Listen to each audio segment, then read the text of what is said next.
G'day, my name is Simon Stretton.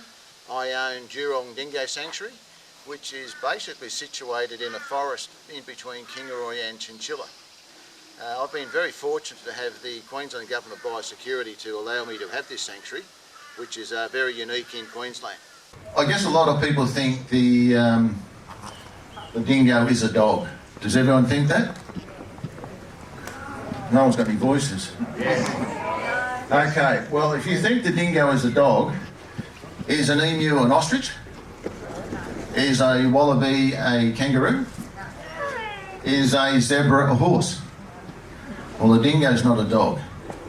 Now, we've all been led to believe that for quite some time. Now, originally, we were told years ago that the dingo arrived in Australia with Southeast Asian seafarers in canoes or boats or whatever, and they landed around Broome on the northwest coast of Western Australia. They also found the skeleton of a dingo in a cave on the Nullarbor Plains that had fallen down there and died. They did carbon dating on that, the bones of that, and they said I was about 3,500 years old. They found another skeleton in Eden, near Merimbula, on the east coast there, the same thing, about 18 months old, so they thought, okay, dingoes arrived in Australia 3,500 years ago. Well, they've done more research now, that now they can do DNA. A guy by the name of Professor Alan Wilton, who used to do the DNA on all our dingoes, he has since died, but he and his colleagues were doing a lot of research on where the dingo had come from. In their research, they found out that the dingo arrived from, does anyone know? No, not frozen, China. They reckon the dingo arrived in Australia about 18,300 years ago from China. Now, all the testing that they've done, the New Guinea singing dingoes, they're different to the Australian ones, same with Thailand.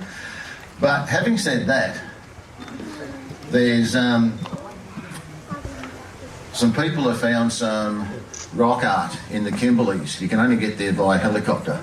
And these rock art drawings date back between 40 and 60,000 years. And on there are some dog-like pictures.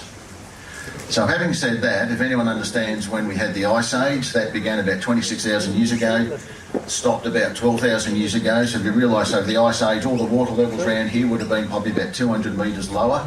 I'm no scientist, but something around that according to research. So all the land would have been joined together. Fraser Island, Tasmania, New Guinea would have all been part of the Australia.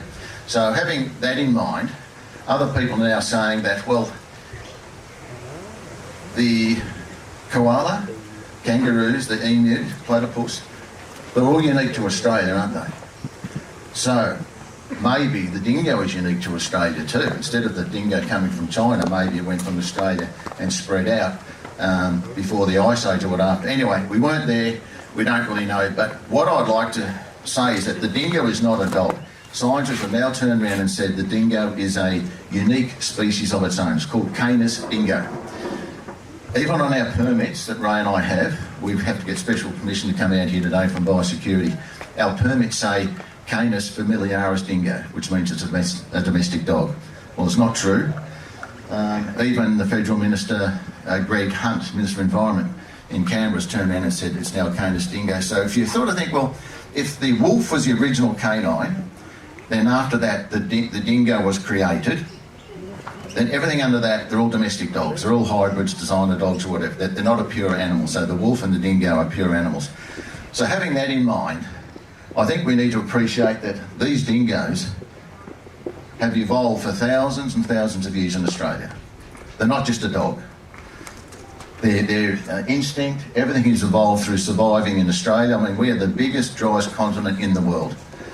All our population's on the coast, nothing inland. So if anyone's travelled inland, you know how we might have a fight here. I'm going to say this is the first time that Honey's caught up with all her kids again. 4 years ago, she had 4 ginger pups, 2 died, and the 2 that survived Ray bought, and they're Geary with Nick and Cora, who's with Talia. Now, they're about 4 years old. Now, Honey hadn't come into season since that time, and with biosecurity, how can I put it? Okay, in Queensland, the dingo is classified as a feral pest, which means it's like the same as a cane toad. Class 2 feral pest means it has to be shot on sight and killed. It's not recognised as I believe on the Conservation Act they say it is a native species, but anyone's allowed to go and shoot them. Now, I have to get permission to breed. I'm the only sanctuary in Queensland that's allowed to breed dingoes. Well, until last year. What happened, Honey hadn't come into season for 3 years, and her partner Marbo, who's a white fella, he only has one testicle, so we sort of had a fertility issue here. So she hadn't come into season, I hadn't seen them mated. Next thing, she's got 4 white pups. So I'm merely trying to sell them before I tell biosecurity because I'm going to be in heaps of trouble. Well, anyway, I managed to sell 3 and kept 1. So my punishment for not getting permission to breed is that biosecurity won't let me breed for 3 years. So I'm wearing that, but at the same time, biosecurity have allowed Ray and I, anytime we get an invite, say as today, to come and bring our dingoes out in the public. No other zoo or sanctuary in Queensland is allowed to do that. So Ray and I are very, very privileged to have biosecurity supporting us and allowing us to take our dingoes out on display.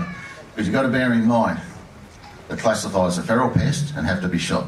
They're not classified as a dog or anything else, so it makes things very difficult. Hi, my name's Jeff. I'm from south of Sydney in a place called Berry. I've come up to UQ in Gatton, study wildlife science. I'm currently up here at the Dingo Sanctuary in Durong, and we're just learning about all sorts of things from behaviour, conditioning, even just basic things like husbandry and care. We wanted to come up here and check out the dingoes. Basically, there's been a lot of hearsay about this species over many years, and there hasn't really been much put into actual solid cement, or to say that this is actually what they are like or what they do.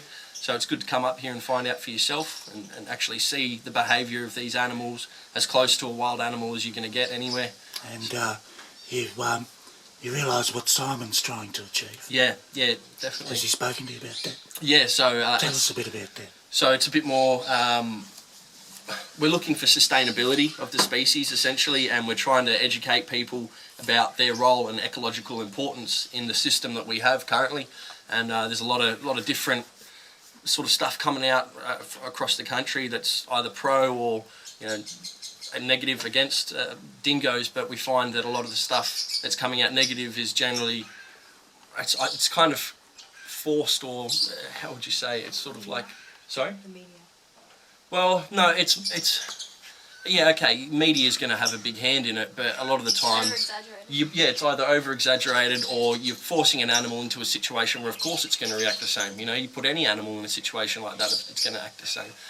But at the same time, we're sort of neglecting the things that they actually do for our ecology and the ecosystem, and the interactions they have at all the different levels now, for instance with feral cats and keeping them away. And how long are you staying here for? We've been up here for a couple of days. We're staying up here for a week, and we're just basically working on some enclosures, building some new enclosures. Just like I said, learning behaviour, conditioning. You were telling me before that you found that your interactions with the dingoes are getting better on a daily basis. Yeah, it's quite interesting actually. At first we all came up and we'd go anywhere near the cage and they'd be 10-15 metres away at minimum, but the only time they'd come any closer is if they saw Simon. Obviously they're a lot more used to him and friendlier towards him from the point of view just because they know him. It's not to say that they were sitting there barking at us and trying to rip our heads off as soon as we come anywhere near their enclosures, but we walked in there on the first day and sat down and they were very intrigued and curious and coming up slowly, taking their time to get to know us a bit, I guess. And over the last couple of days you can see that they recognise you a bit more now and they know what you're doing here. I guess they're used to some people coming up and helping out as well, so they must have a few people come through and do the same sort of stuff. How did you find out about this deal? How did you find out that you could actually come here and work for 7 days? One of the conditions of our university course is completing work placement, and we're actually doing another course as well at university which is separate to the degree with a lady named Amy Lowe, and she runs basically a captive animal certificate and diploma. So we learn about behaviour and husbandry and all these bits and pieces. And Amy actually in one of the classes had already contacted Simon and found out she apparently doesn't live too far from here or something, so she'd found out and come down and visited the facility herself. And then when we were in class one day, she's sort of spooked it a bit, and we've all thrown our hands up and said, yeah, that sounds awesome, we'd love to go there.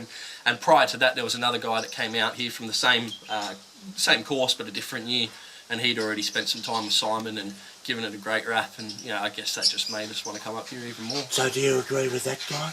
Yeah. Do you think this is worthwhile? Yeah, 110%. I mean, it's like any species, if you're just going to ignore them and just walk away, then you're potentially losing one of the greatest parts of a system that needs every level working in unison to be maintained. And if you remove any one part of that, it's going to go south, basically. So coming up here and being able to interact and learn about these animals and just figure out how they move around people, and then obviously taking your own experiences from listening to media stories or whatever, what have people have said in the past, and you can sort of make your own opinion and decisions on these things. So yeah, it's great.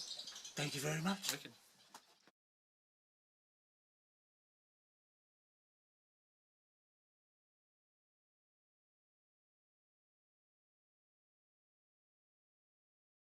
Woo!